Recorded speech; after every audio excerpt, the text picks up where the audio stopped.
2 రోజుల్లో ఏపీకి నైరుతి రుతుపవనాలు విస్తరించనున్నాయి. దీని ప్రభావంతో ఇప్పటికే రాష్ట్రంలో పలు ప్రాంతాల్లో వర్షాలు కురుస్తున్నాయి. ఈ ఏడాది రుతుపవనాల సీజన్లో సాధారణం కంటే కొంత తక్కువ వర్షపాతం నమోదయ్యే అవకాశం ఉందని వాతావరణ శాఖ తెలిపింది. రుతుపవనాల గమనంలో తరచూ విరామాలు ఏర్పడవచ్చు. అంటే కొన్ని రోజుల పాటు వర్షాలు కురిసి ఇంకొన్ని రోజుల పాటు పొడి వాతావరణం ఉంటుంది.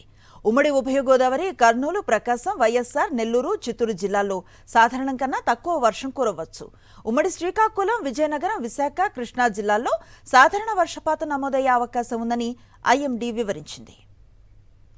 రానున్న 2 రోజుల్లో ఏపీలో పలు చోట్ల పిడుగులతో కూడిన వర్షాలు, అలాగే కొన్ని చోట్ల ఎండ ప్రభావం చూపే అవకాశం ఉందని వాతావరణ శాఖ తెలిపింది. ఇవాళ పల్నాడు, మార్కాపురం, కర్నూలు, అనంతపురం, శ్రీ సత్యసాయి జిల్లాల్లో అక్కడక్కడ పిడుగులతో కూడిన తేలికపాటి నుంచి ఒక మోస్తరు వర్షాలు, అలాగే మిగిలిన జిల్లాల్లో అక్కడక్కడ తేలికపాటి వర్షాలు కురుస్తాయి. ఉత్తరాంధ్ర జిల్లాలతో పాటు పోలవరం జిల్లాలో మొత్తం 104 మండలాల్లో వడగాలులు ప్రభావాన్ని చూపుతాయి.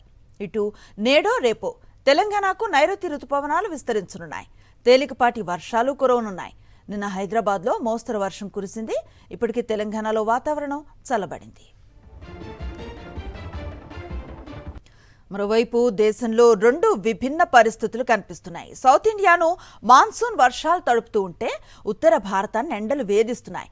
నైరుతి రుతుపవనాల ఎఫెక్ట్తో మహారాష్ట్ర, ఏపీ, గోవా, కర్ణాటక, తమిళనాడుతో పాటు ఈశాన్య రాష్ట్రాల్లో వర్షాలు కురుస్తున్నాయి.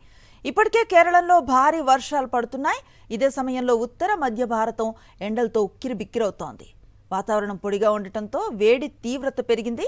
అనేక ప్రాంతాల్లో ఉష్ణోగ్రతలు 38 నుంచి 43 డిగ్రీల సెల్సియస్ వరకు నమోదవుతున్నాయి.